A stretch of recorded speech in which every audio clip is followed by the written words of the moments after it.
Who am I?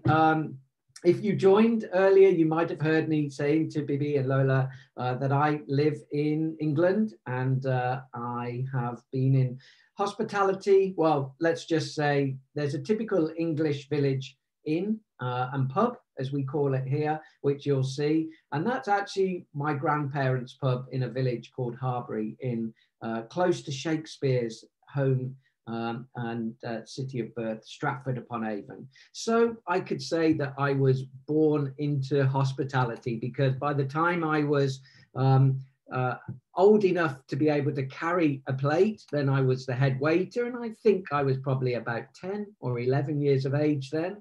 And then when I was tall enough to be able to pour a pint of beer behind the bar, I was promoted to head barman.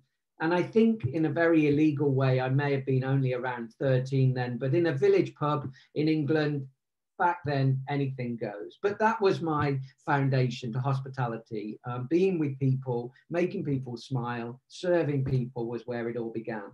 Since then, I have had the absolute privilege to work for hotel groups like De Vere Hotels, a larger group in the United Kingdom, international groups as well, Dolce Hotels and Resorts with properties, conference and meeting venues throughout the US and Europe. And then on the other side, academic conference and training venues at Warwick University in England. And also my jump over the other side of the fence into the meeting planning side. I'm proud to have done that with Sundial Venue Finding Solutions, a third party. And we looked after training and conference and meetings for Coca-Cola Enterprises, Pearson Education, big global brands all the way around the world. I had some great experiences running conferences in Turkey, in the US, in France, in England, and finally, one of the largest roles I took on was opening up our European office for an organization that one of the largest in the US called Conference Direct, again, looking after meetings and considering them from the attendee perspective. And I know from talking to Bibi, a great number of those of you joining us this morning are true meeting professionals organizing meetings. So that's a little bit about me. I hope by talking about the trends and research, I can have a measured perspective. I can talk to you as a venue operator and my experience over many years then, but also really importantly, as a meeting professional, what we should expect. So I may be, pointing out some things that are critical to both, but only in the spirit of hopefully us all moving forward.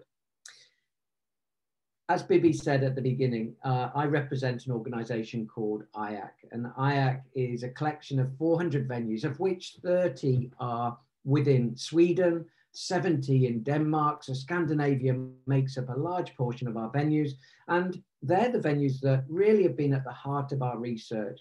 These are smaller venues that operate meetings of an average group size of less than 100. So they're not conventions. We won't be talking, when we look at the research, at big events for 1,000, 2 or more in terms of attendees. However, of course, a meeting is a meeting, and so many elements of a meeting are the same for a very big event as they are for a smaller event. But when we look at those meetings today, when we look at the research that we've conducted, we'll be really focusing on smaller conferences, meetings, and training courses. So let's jump into a couple of the characteristics, the IACC meeting room of the future. In fact, we should probably call it the IACC meeting environment of the future, because we don't just focus on the meeting room itself, because as we all know, a successful meeting relies on so many elements inside the meeting room, outside the meeting room, arguably more so outside of the meeting room these days. We looked at meeting venues this year and asked meeting venues the same set of questions that we asked meeting professionals around the world in 2019. And venues over 3 continents took part in this research. Now, this is critical. Everything, our world changed right at the beginning of March. This research was carried out in January of this year, so it was pre-COVID. It was before everything changed within our venues. But don't switch off now, because as we look at this, I think it's really important that we consider what was important before we came into 2020 and all of the new challenges, because many of those, I believe, are going to be important as we return to our meetings. And we've got some examples of where we absolutely see that they become more important in people's working and business lives and their attendee experiences at meetings. So we really should look at the history over 5 years or more. And what I will be doing, though, is I will be giving some insights as to maybe how some of these trends may not play out the way we envisage when we conduct the research because of the situation. And IACC is in a very interesting position. Sweden, in fact, you were one of our first to really demonstrate to us what continuing to run meetings really means and looks like in this new world, because you didn't close your meetings. That's very much the same in Denmark. Meetings are returning very strongly, but not so in the United States and other countries like Australia and the UK. So I'll just take the opportunity to say a big thank you for all of our Swedish venues, for you as Swedish meeting planners, for sharing with us what is happening in your world as meetings return. And as I say, we'll be looking at those trends related to the perspective of COVID-19. Just before we move on now and take a deeper look at the research, I'm sure Bibi mentioned, but just to reconfirm, we will send you a full copy of the research afterwards. So, no need to take lots of notes there. And we can only touch the surface, Bibi. We have just over an hour, but the research itself is 60 pages long. Lots of really important perspective from meeting planners and venues. So do encourage you to take a deeper look at that. And form your own opinions. But before we do, I wonder if Lola can bring up our first poll and survey, because I'd like to understand a little bit about the world that you live in and what is happening in your meeting planning world. So Lola, if we could start the poll, that would be excellent. Sure. There we go. So we have 23 of you here. If I can get over 20, we'll close the poll. So if everyone could access a poll, what we'd really like to understand from you is, have you already run a live business event since April, since COVID this year? Then I'd like to understand if those events that you have run have been a hybrid meeting. Have you run one where you brought virtual participants in to join the live meeting? And then last but not least, have you considered staging a meeting in the coming months or early next year, which maybe instead of bringing everybody together in the same room, in the same location, breaks it up into smaller, more manageable meetings regionally, but interconnects them? And there's a reason why I'm asking that last one, of course, and we'll be talking to you about some of the new exciting platforms and approaches to running meetings as they return. So how are we doing? We've got 8 now, 9. Okay, we're starting to get everybody connected to the poll. That's great. Have a nice drink of your coffee or your tea as well while you do it. And let's see, really where the land lies in terms of our meeting professional community in Sweden. If you are a venue that is attending the webinar today, maybe, answer this on behalf of what you've experienced in your venue. Have you been running meetings this year? Have you seen a hybrid meeting take place within your venue where they have streamed attendees in? And have you been approached or been part of a hybrid meeting? So you can participate if you're a venue or a meeting planner. So let's start to take a look at those as they continue to come in. Fairly evenly balanced in terms of some of us have had the good fortune to be able to run meetings, and the rest of us are still in that state of preparing and deciding, when we return, what will it look like and what will we need to do? We have a separate webinar on the pathway to returning to meetings, and always to my colleagues at Svenska Möten and all of you. I'm very happy in the future. We won't be focusing on that today, but that's a separate discussion and some great content. Interestingly, of those of you who have, who are meeting planners, 50-50 in terms of have you run a hybrid meeting? And that plays out in terms of our research that we're seeing. And we're seeing that percentage go up. We're starting to see realization really that the meetings when they do return, even if they are into the first and the second quarter 2021, will have an element of virtual attendees. And that's a fascinating statistic at the bottom. I'm really pleased we asked that question. Have you considered using a meeting when you're bringing the groups together into much smaller, regionalized, more manageable live events? And I will make sure we carve out some time to look at that. But 71% to 29%, some really interesting statistics. And Lola, that's great if we could end the poll now, and we'll start to take a deeper dive into this morning's research.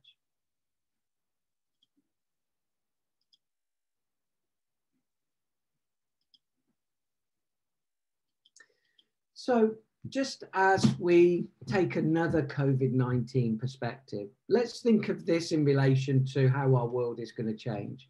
And this is a little bit of a bonus slide that I was thinking about this morning when I was having my coffee for you all, because, there's so much negativity that we think of in relation to the disruption of our events. And your percentages bear that out. We're frustrated we're not running meetings. One of the upsides potentially that will come from this is that we will see big organizations and small reduce the amount of space that they have for their corporate offices. They might even take away some of those corporate offices, which in the past had internal meeting space for smaller events, some for even bigger events. As we see internal footprints of meeting corporate headquarters, etc., reducing, and it's becoming a lot more distance in terms of our co-working and distant working locations, we potentially will see a resulting rise in demand for venues for those smaller meetings because the internal space is no longer there. And one of the great predictors of the way we will change our working patterns outside of our industry has been talking about their perception that as big corporate offices reduce in size, as we become more accustomed to home working, when we do bring people back together, they might be in what we call task teams. So we might bring groups together into office locations, smaller ones, regionalized locations, to tackle a task or to tackle something, as opposed to all coming to the corporate office in a city centre. So as meeting professionals, watch out for those meetings that start to need venues that in the past you wouldn't have seen that you're organising. And of course, as we all spend too much time at home, not in relation to our families, of course, but not interacting with our co-workers, there will, of course, when the safety elements are all in place, when we feel comfortable to do so, we will really enjoy coming back face to face, and there will be, a more of a demand for that as we look forward. I'm going to share with you this morning one video, because I want to give some perspective to the work, the incredible work that our venues around the world and many venues outside of IACC as well have been putting in place. I believe that from what I've seen, that meeting and conference venues offer the safest environment, arguably more safer than any other industry out there in terms of their preparedness to look after our attendees. And we've seen examples, good and bad, outside of our industry, but really the amount of work that's gone into it, it's no longer the situation that we fear for the health and well-being of our attendees at a conference venue.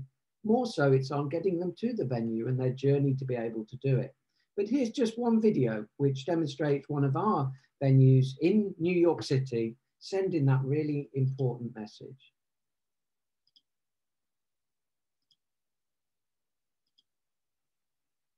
A breath of fresh care, our response to COVID-19. At ETC venues, we've always prioritized the health and safety of our team and guests. That's why, in response to the COVID-19 outbreak, We've introduced a list of measures for your peace of mind, starting with sanitation. Our close collaboration with Rent-A-Kill, one of the world's leading cleaning specialists, ensures all our venues are deep cleaned to meet the new OSHA and New York State guidelines audited by Steritech. We've also ensured all staff are fully trained on social distancing and have all the latest PPE. For extra peace of mind, all food is prepared touch-free by our on-site chefs. Meals are pre-packed and delicious, with the option to eat within your own private spaces. Our meeting room capacities have been adapted for social distancing. Plus, larger events will be offered exclusive use of a venue floor, not just a room. How's that for plenty of personal space? And with high-speed Wi-Fi, our spaces are optimized for video conferencing and live streaming, making our venues the go-to for hybrid meetings. We understand the trust you place in us and can assure you that we take our responsibility and your business seriously. So that video, I like to share that video primarily because it is a great example of just the really key points that the venues are making sure they get really right. So whether you this morning joining us are meeting professionals that are very, understand the meeting spaces within Sweden and run meetings nationally, or indeed if you are running meetings internationally or considering delegates in the future that will attend from international locations, sometimes a good idea to keep an eye on the different messaging and the different procedures that are put in place around the world, because there are some key differences there. Okay, let us move forward now.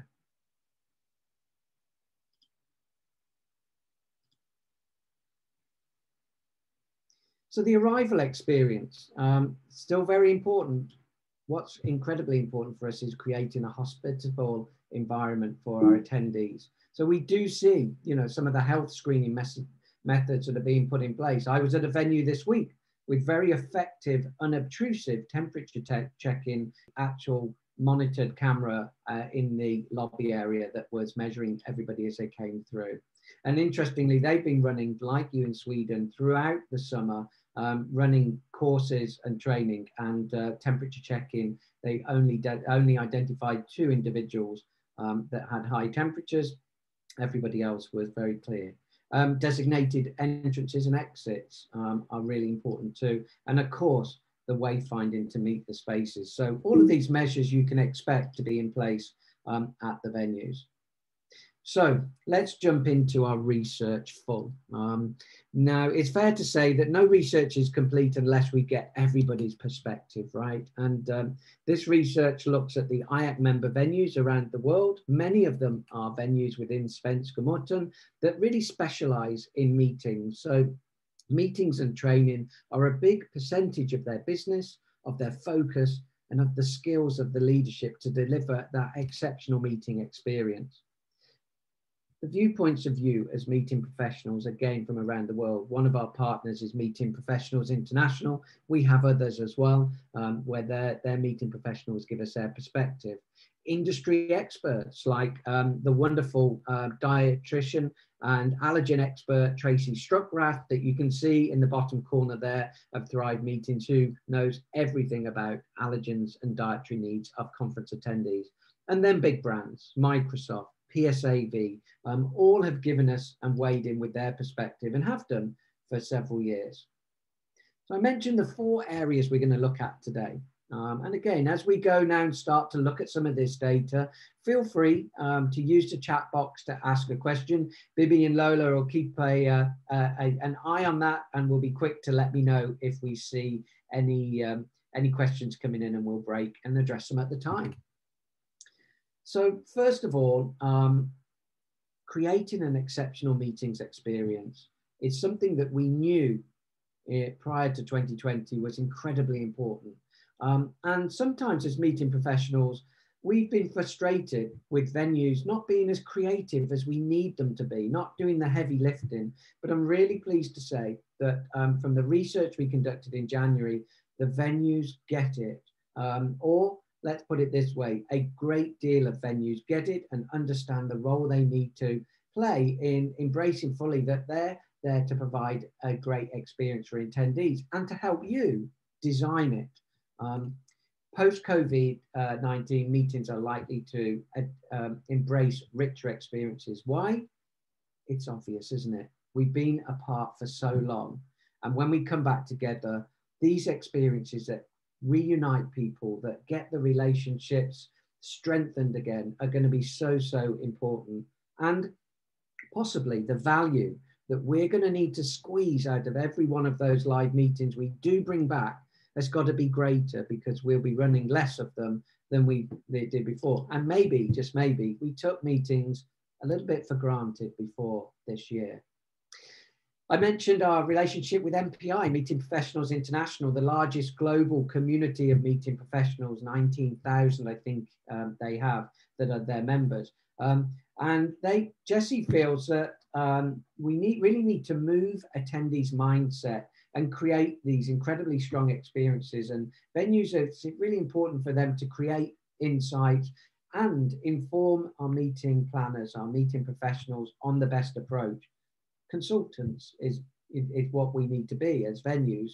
Or if the venue that you're using is an order taker, whatever you want, we will do, instead of offering up creative ideas, maybe we should use this downtime this year to find some new relationships and some new venues where they can be a true partner, a true consultant to designing the experience.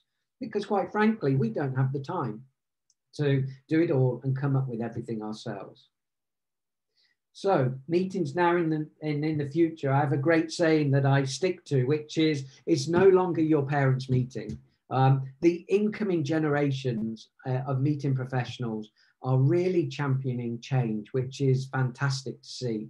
And if the meeting looks or feels anything like the type of format, layout, agenda of those that your parents used to attend, they're not interested. It's got to be different. So beware, it's no longer your parents' meeting. We have a new meeting demand, and meeting professionals with those incoming generations now are really driving that change. And venues, again, need to keep up with that. Now, sustainability, or rather what I'd like to more widely say, our social credentials, our social impact, are one of those areas. Remember at the beginning I said that the changing situation this year will actually magnify what was important before.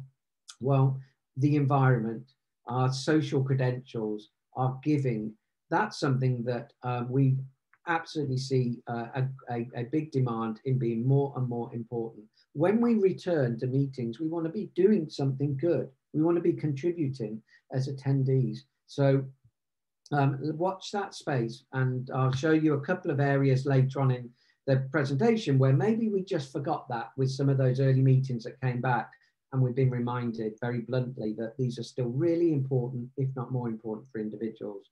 But in relation to this, the venues are telling us that the practices need to be cost saving or cost neutral with planners, tracking your savings. So let's, if you're a venue on today's webinar, think about this. If you're providing sustainable or environmental options or socially responsible options, but thinking of charging extra for it, be very careful, because the budget isn't there to do it. We've got to be a bit more creative. It's got to be a part of our offer. And in some cases, actually, if you can combine a cost saving with maybe a change in the food and beverage style that is equally going to have an impact on, say, food waste, it's a win-win. It really is. And that you'll be seeing that you're head and tails above everybody else. Creativity in meeting rooms and designs is a really clever way of creating that memorable experience. We'll see one or two photos as we go through that in terms of examples. And, if any of us have that neuroscience background in terms of our education, of which I don't, by the way, but I've been given some great insights into the research. Of course, one way of stimulating the senses and creating a memorable experience is through food and through drink, because we can see, taste, touch, hear, and smell food. And if it's a great experience, that's what creates a memory. we asked the question of our venues around the world, you know, are you seeing a trade-off between both higher expectations and tighter budgets? And the answer is yes. Sounds like Mission Impossible, doesn't it? You know, we want more, but we don't have the money to spend on it. Well, you know, yes and no. And we're going to see that more in the future, I believe. What I absolutely believe, though, is that it reaffirms the fact that you've got to be going to a venue that is already got built into their standard offer a higher expectation, a unique experience. Because if you're not, and you're having to create that on top in terms of layers and extra cost, then you know, creating that personalized experience could be really tough and really expensive. So think of it that way. Is the venue already in its standard format creating a really warm, hospitable and welcoming and slightly intriguing environment for our attendees?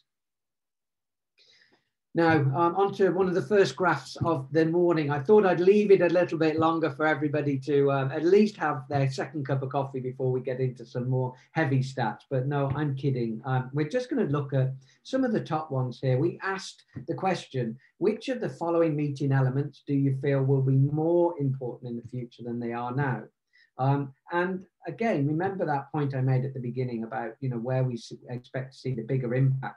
Socially responsible and ethical operations in terms of the venues were perceived to be more important in the future. So the good news is the venues, again, understand it. These are general managers and owners and heads of food and beverage that have been telling us this. They see it and they're putting it in place. And we saw some incredible efforts of community giving, of raising money, of, you know, quickly when our venues closed in March, you know, they didn't close and shut the doors and walk away. They started giving to their communities, really getting involved in some way, taking their frustrations out in terms of doing things that were good for others. And that's something that I'm incredibly proud of. But still, areas like the flexibility of meeting space, being able to move furniture and the food and beverage offer, really important. Interestingly, when we look at the flexibility of meeting space, temporarily, that might not be something that's really important. It is for the venue to create social distancing, but we might not want delegates moving their chairs or tables around. We want them to sit there and be a little, you know, little more permanent in the meeting room environment. So let's look at those characteristics of what inspires us. And, you know, and I go into this is a global presentation that I share with meeting professionals around the world, many in the United States. And actually, a lot of the experiences I share are best practice that I take from here in Europe and particularly from Sweden. So you already have some incredible venues in Sweden, which, you know, I take pride in, because you are trendsetters and you do influence other meeting venues and leaders around the world. They're really interested in what you do. The one example of the outdoor meeting space here, I think, is in Eindhoven in the Netherlands. So let's take a look at some of those elements. Bringing the outdoors in, that sense of what they call biophilia hypothesis in terms of the meeting space design. We're seeing venues that recognize we want to bring nature into our meeting environments. And actually, although it's not a recent picture, the one I show on the right here of that, just that outdoor of the office facilities, it could be a meeting venue though, that central lobby area, creating that green space, but also the ability to very easily socially distance and disperse our groups and attendees so they're not all around one coffee station, is a great example of where, if we can design more of these spaces that look like this, that are welcoming, we could actually use it to really good effect this year. Excuse me.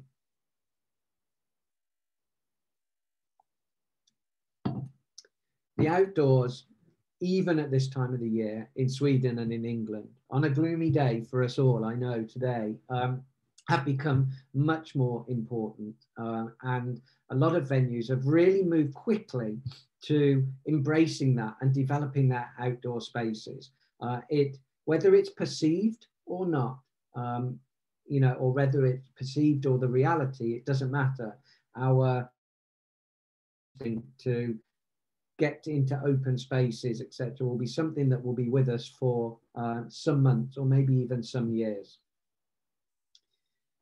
Again, we are now conditioned to being incredibly effective here in a home office environment, mixing work with our home life and that balance that we have. Maybe we're working longer hours, but we are interspersing it a little bit with some of our downtime.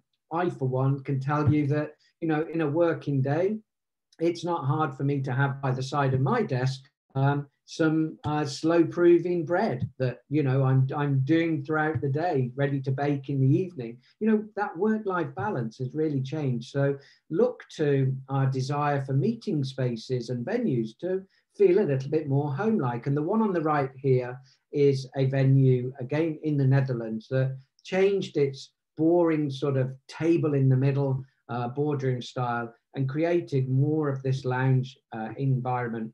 What I love about this space is the reality that all of the furniture they created in this meeting space was all sourced secondhand from eBay and other channels to recycle and upcycle material. So they had sustainability and their social credentials at heart, and that was back in 2018.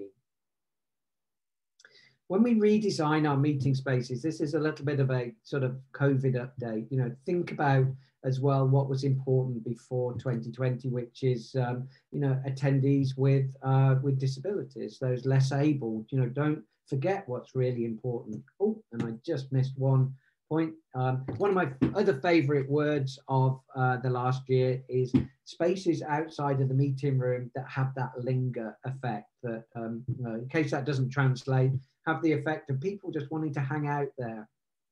If you run meetings often, the one thing that you will have noticed is certain venues really, you know, their spaces outside the meeting room attract people to hang around. You know, the meeting might have ended half an hour ago, but they're all still there. They don't run off to their guest rooms or get in their cars or go home. It has that linger effect. It's where people want to hang out and network. Evaluate venues in that way. Look at groups when you go for that site inspection and say, you know, are my group going to want to really spend time there? Because that's where the business really takes place, as we know. And here's some examples of such spaces. Here we have one on the left, which is in New York, newly opened conference center. That space there is only the sort of open public space, or rather communal space for the conference delegates in a inner city conference center. Top right, very similar in a break area in London. And the bottom right is just a chill out area. You can see through the arch. You've got your main meeting room, you know, looks like many other meeting rooms, but the area outside is just that chill out area for delegates once the meeting is concluded or during the break times.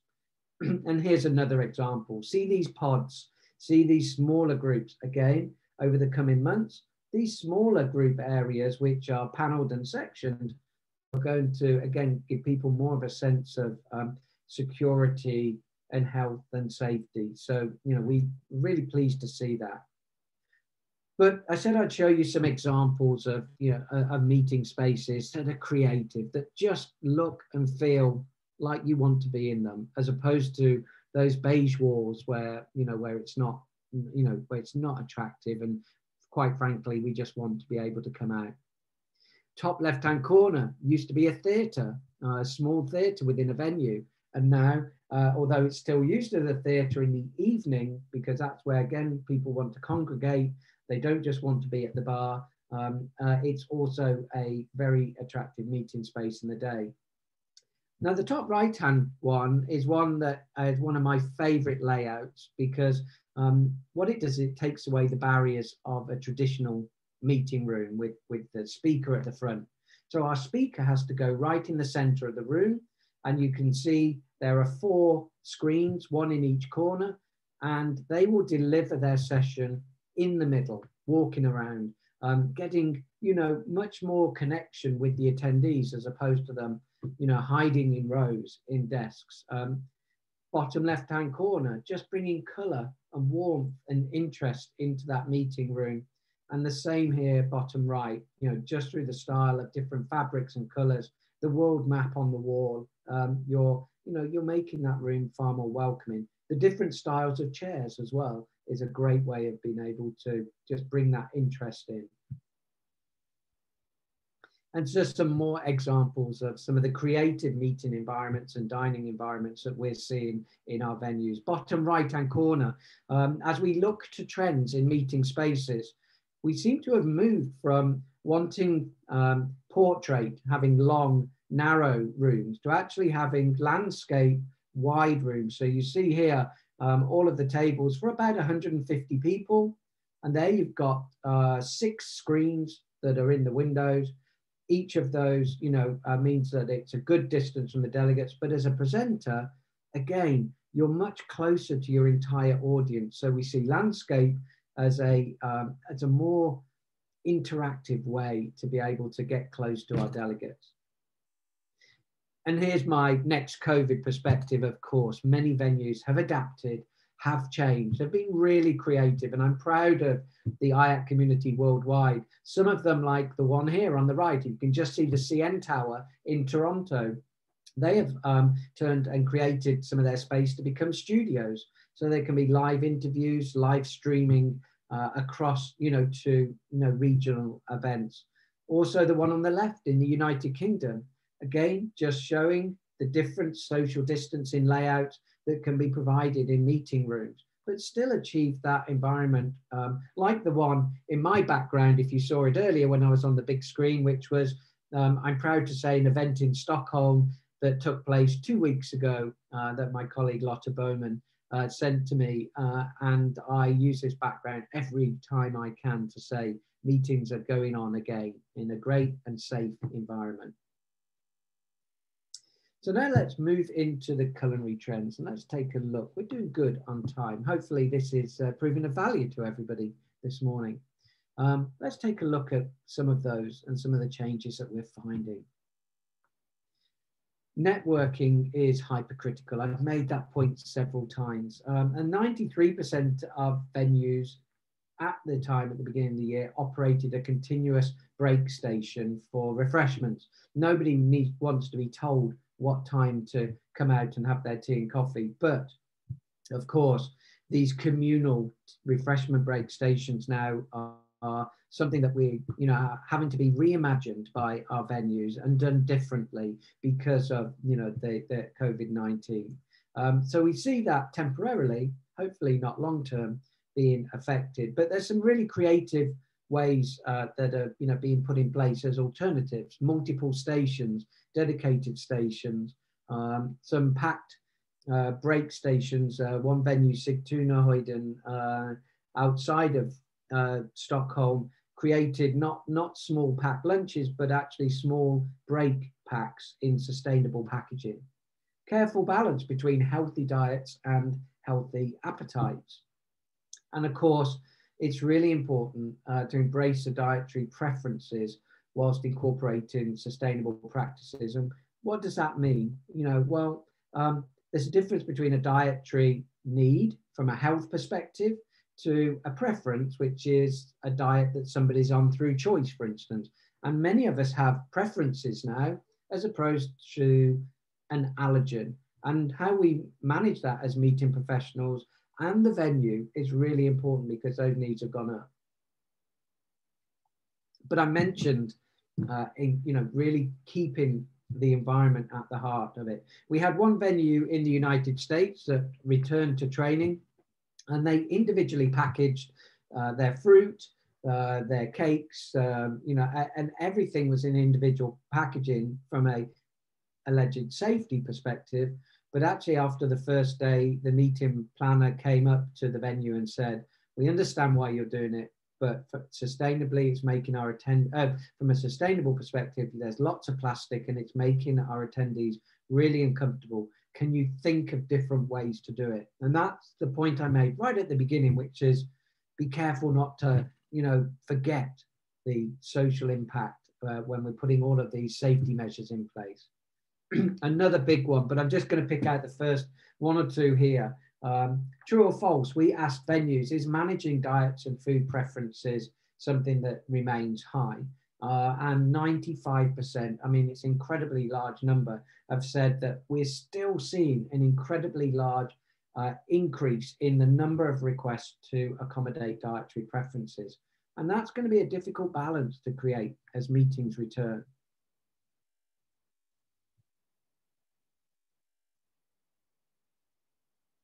The refreshment break areas are really important. And, you know, again, in usual times, this is an example from a venue in the United Kingdom where its social credentials are really coming through strong. So you've not only got coffee that are using eco cups that are 100% compostable, but they are also fair trade sourced. And many of the messages that you see on the walls around, you know, are just reminding attendees of all of that's been put in place in terms of the environment from the venue's perspective. Sometimes we do great things, but we don't tell our attendees what they are. And I mentioned the risk of using more plastic in our food wrappings. One of the early stages or early signs of returning meetings has been maybe from staff coming in to operate the hot drink stations as opposed to those being self-service for attendees, just to put that extra layer of disconnect between sort of everybody picking up cups and containers. Big move towards, you know, moving away from the buffet potentially to boxed meals, bento style boxes, and you know, multiple rooms breaking up larger groups. So instead of everybody going to one restaurant or going to one dining area, venues are being more creative, creating multiple stations in a wider area so that it reduces the footfall and the traffic in any one direction or in any one concentration. The example on the top left is a venue that is from Europe that decided their breakfast service was going to change for their conference delegates. And instead of trying to serve multiple items at different times, they created one board for breakfast per person. So they've got the continental meats, the cheeses, the yogurt, the eggs, the pastries, the bread. And what this meant was that it was pre-made up and there's just one trip between the server and the attendee, instead of multiple trips, and the attendee doesn't need to go anywhere other than walk into the restaurant to their table and then leave at the end. So, you know, simple but effective. Bottom left, in Brussels, just outside of Brussels, in the Åren forest, we have a venue there where this outdoor dining space and bar space was created this spring because of the situation we have. Incredibly welcoming. They're increasing their footprint as venues in terms of being able to have people more spread out. So look to venues for your next meeting when they return. Are they doing creative things like this? Do they understand what can make a really positive difference? And I'm going to touch upon, but to no great sort of the level of depth, some of the reasons behind the change in our dietary behaviors and habits. If we take the US as an example, 10%, one of their reports say 10% of adults have a food allergen, twice the levels that were thought. And that's what's fueling our change in diets and, you know, and what we're taking in and out. Arguably, some of the reasons behind that, there's been this big rise in DNA testing, people having the self-testing kits to find out what their intolerance levels are in regards to food. Sometimes there was no physical reason for being concerned, but now they have been told they've taken that out. Still, one of the areas, and I don't mind making this point, even though I represent venues around the world, 426 countries within IACC, but still not enough venues are providing very specific training for their staff and allergen information. And IACC has made it a goal of ours working with our venues around the world to make sure that the IACC venues really have a great training regime in place. Everybody has policies for allergens. I'm talking about here, though, is training.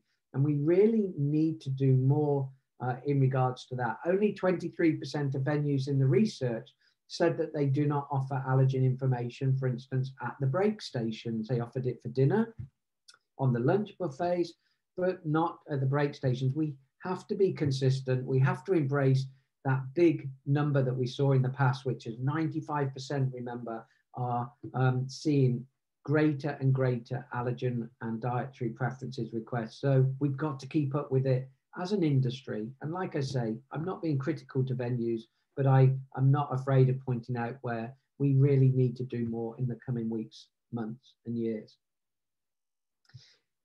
MPI's 2020 Meeting Outlook research, a really good report that comes out, I think twice a year, Meetings Outlook, said 79% of you as meeting professionals are increasing your wellness efforts at events, that exercise, that, you know, activities, that open air, thinking about, you know, the consumption and the diets and the foods that are coming on. Our own conference last year, IACC Europe, that took place in Brussels, we had 2 lunches where they were completely meat-free lunches, and the feedback, we didn't tell people in advance, the feedback was incredible, really positive. People felt fresh, awake, and alive. So more effort that is being put into that.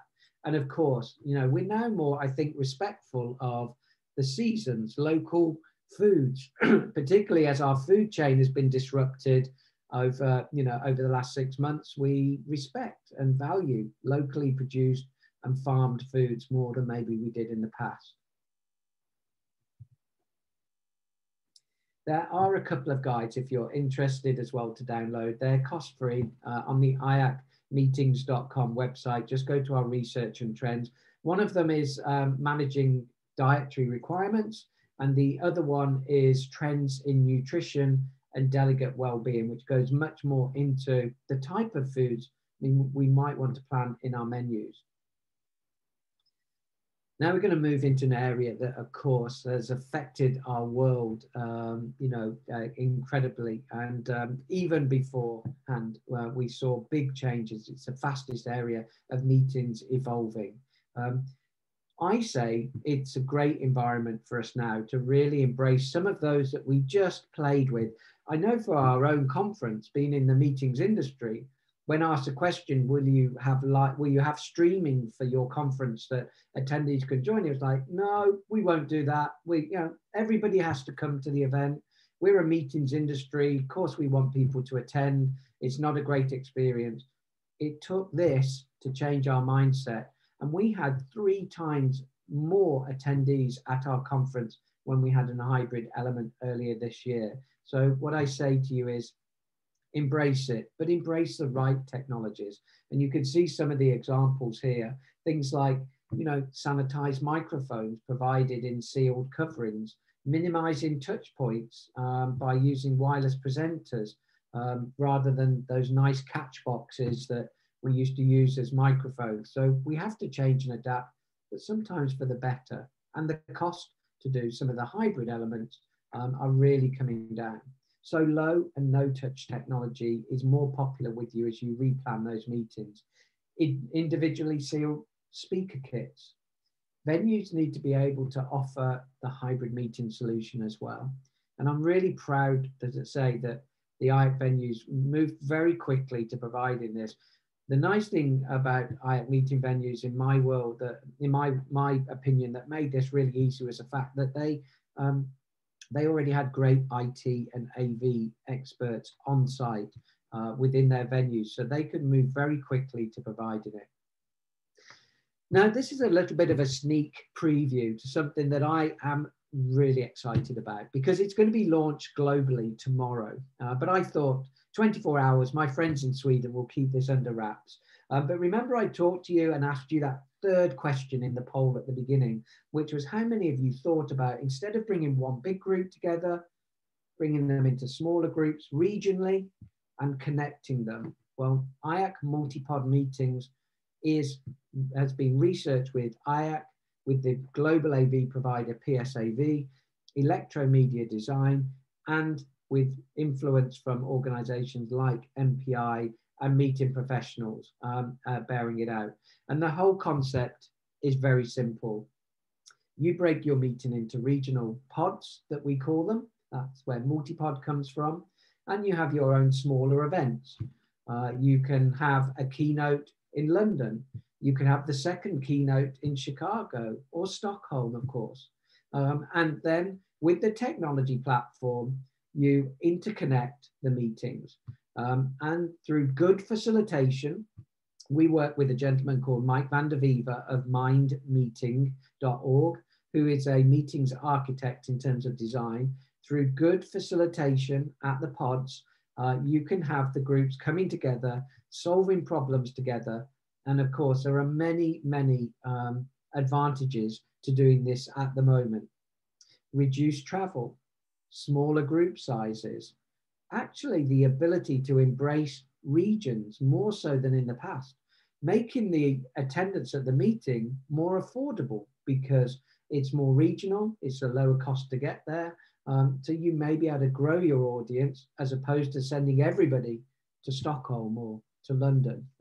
So IACC Multipod is both the technological infrastructure, but as important as the technology is the venue's perspective, is a collaboration. So any IACC member, a meeting professional, can give us the cities, the locations that they would like to bring smaller groups together in, and we will ensure that IACC member venues will meet a set number of standards and criteria to be able to host it. But also importantly, they have a willingness to collaborate with each of the other venues and pods.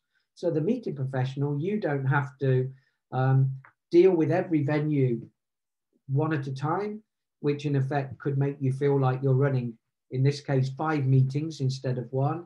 There is a collaboration between the venues. They're in it together. Think about the lunch could be the same across all of these venues. The drinks reception at the end could have the same cocktails or cocktail making. Small things that actually connect people, even though they're not together, they're in different meetings in different rooms. We can get really creative on this, but IACC Multipod meetings will be launched tomorrow. We're really excited for it because, like you, many meeting professionals are considering this approach to their meetings later this year and next year. But let's move on. We've got a few other technology areas to take a look at. And again, if any of this is resonating with you or you feel a little bit different in terms of your perspective, drop it into the chat box. I'm keeping an eye on it in case any questions come up. I know Bibi is as well. I'm really happy to answer those as we go through and at the end, of course. Device charging stations. In the past, that was really important to meeting attendees, but we think that that will change because we don't want to share these charging points. So it will go away, but we think it will come back. As we reduce our travel, which is not a bad thing, and was not a bad thing prior to this year, we're going to embrace the virtual site inspections concept. Now, I'm really excited about this because those virtual site inspections with providers like All Seated mean that we can appraise a venue remotely in pretty much the same way as we would have if we'd have gone and walked around there. We still have the connection with the venue, and potentially after the virtual site inspection, we can give more time because it takes less time for us to do that part, to Zoom calls with the executive chef, with the conference team at the venue, with other stakeholders to really make sure we build those connections and build the experience. If you're thinking about hybrid meetings, one area that I'll share with you just to be cautious of is beware of the free webinar platforms that are out there because security is really important. It was before this time, but it is now as we start to bring Zoom in and other platforms because they have lower security levels for their free or their low cost version. So just bear that in mind. It's not always the cheapest that's the best.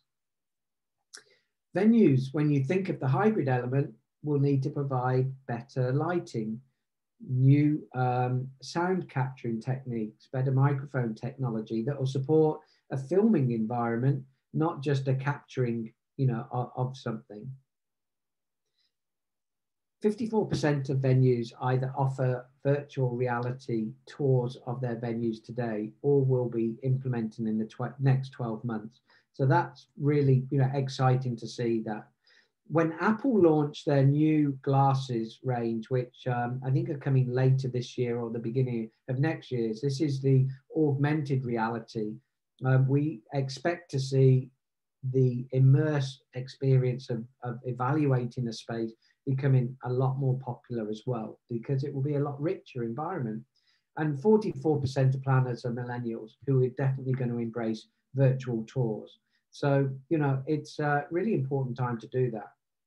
But also, as we look at virtual tours, we've moved on in terms of the quality of the different experiences we can provide. There's just two here as an example, but we can see using videos, those layouts changing live in front of our faces to different environment for the meeting, and then showing the different layout for the gala dinner using different colors.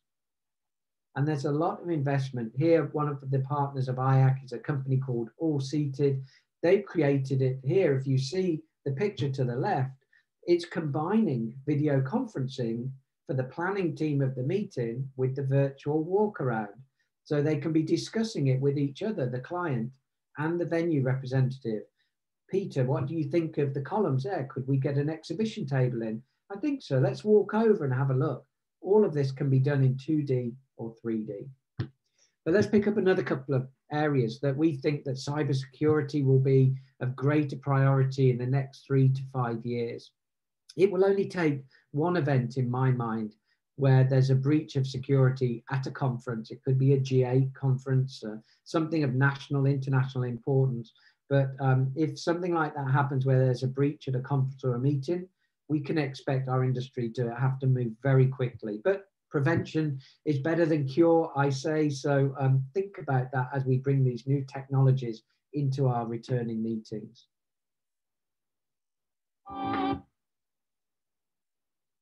Physical distancing tools. In certain parts of the world, it's more important than others. In some, we're a lot more relaxed. In others, we want to make sure that those distancing techniques are put in place. And this is just one of those physical distancing tools, again, where you can create different layouts, but you then can do a check using the technology just to make sure either 1 meter, 1.5, 2 meters is being respected. So it doesn't come down to you to try and work that all out. We talked about the environment being important. Digital flip charts are one of my favorites because the technology has really moved on. And anything that reduces waste and is more efficient and encourages collaboration is a good thing. Our social impact, we talked about those. Planners have told us in the research they're more likely to consider venues that operate sustainably. And so it's good that venues have really embraced this, are doing more to manage food waste, are putting in place a program to reduce the consumption of single-use plastics, making a pledge. IACC's Better Tomorrow initiative is our own social impact, and we're creating a pledge for all of our 400 members to evaluate what they're doing socially and what they're doing around food waste, and put in place very specific measures to reduce those. There's still some barriers, though, when we look to reducing food waste in certain countries around the world where we want to give unused food to those that need it, to our communities, but laws and restrictions stop it. It's really sad to see that's the case. We lobby hard to be able to do that when we know that the food is absolutely safe and could do some good in our communities. I wouldn't say that Sweden is one where I necessarily know of those barriers, but in many others, Australia, some parts of the US, they want to reduce food waste, but their hygiene laws and government laws have stopped them from doing it. Flexibility is really important especially when we look at food and beverage and meeting room layouts. access to interactive technology is really important. We've all become used to, using technology to communicate with each other, but look how we've become better at doing polls, doing, word clouds, engaging, having virtual conferences with a virtual coffee hour or cocktail hour at the end. We've become a lot better at really embracing those needs. So meetings now and in the future definitely won't be, your parents' meeting, because with everything that we're putting in place, they're going to be really exciting, I know. Bibi, everybody, thank you for letting me give you, some insights. I hope just one or two or three, things that I've said have given you a little bit of a, perspective as to what you might be able to think about in regards to your own meetings as well. But I'm very happy to open it up to Bibi or Lola to handle the Q&A, and thank you all. It's been an absolute pleasure. Thank you so much, Mark. So interesting. Even though I work with this every day, it's I've been taking notes like crazy. It's interesting. So, you do get that. We work with it every day. If we're a venue, we're working with the challenges every day. And if we're a meeting professional, we are working with our own challenges of wanting to put on meetings or find virtual meetings or do it. What we sometimes don't appreciate is the challenges of each other. So venues need to put themselves in the shoes of the meeting professional and their challenges and try and help them. And meeting professionals, maybe, it helps to understand what the venues are doing and going through and the measures they're putting in place. So understanding each other's challenges, we can come together and solve. You're quite right. Yes, absolutely. I don't see any questions in the chat. I have a very specific question that stuck to my mind. You showed the landscape rooms. When you were talking about the landscape rooms with 6 screens. How does that work? I mean, the sound must be traveling, or is it? Do the delegates have like ear? No, not at all. And in fact, I can talk from experience because I have run our annual conference for IACC Europe in that room in London. And since that time, we have gone landscape with every conference that we can.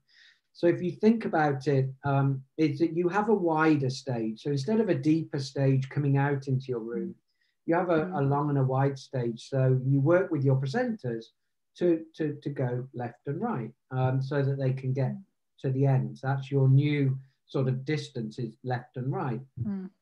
Because the depth is very shallow, you don't have you have less of a sound amplification need as you would do in a room that was portrait style, which was deeper. What you do have to do though is you have to think of the screens. But then what I would say, in a room that was very deep in the past, we used to put a screen or two halfway up for the people at the back, right? Well, what we have to do now is we have to have more than one screen. Quite often I find 2 screens at the front, perfectly fine. 3 screens if I've got a room with maybe 200 people in. And if you've got 2 or more screens, you can use one for social media tweets or for questions from the from the audience, and the other one for the presentation. So multiple screens you can have with different content. But the feedback we get is really very positive from the attendees, that they like to feel closer to the stage, to the presenters, as opposed to the one at the back of the room. Wow. Okay. Wow. Thank you. I just got a news flash that they're saying that restaurants are exempted from the 50-person rule now. Wow, that's good news this morning, right? So yeah, there's a press conference going on right now. I love being a part of breaking news. It makes me feel like a television presenter. But it is our news, everything is changing by the hour or by the day, isn't it? And I just would send my, congratulations to all of the community that you have in Sweden in the meetings industry, because you're all adapting incredibly quickly, strongly. And as I said at the beginning, it wasn't meant to be kind. You are leading in so many ways by, your different approach to the rest of the world. and giving us inspiration in other parts of the world to, you know, return to meetings and come back in a safe and hospitable way. Thank you, Mark. Right, I don't see any questions so far. So if there aren't any more questions, then we'll end the session. And thank you all for joining this morning. And thank you, Mark, again for giving us this opportunity to hear about the trends in the meeting industry. My pleasure. I wish you all a great rest of the day and look forward to coming to one of the live Svenska Möten conferences in the future. Great. Thank you, and goodbye for now. Thank you all. Have a great day. Bye. Bye.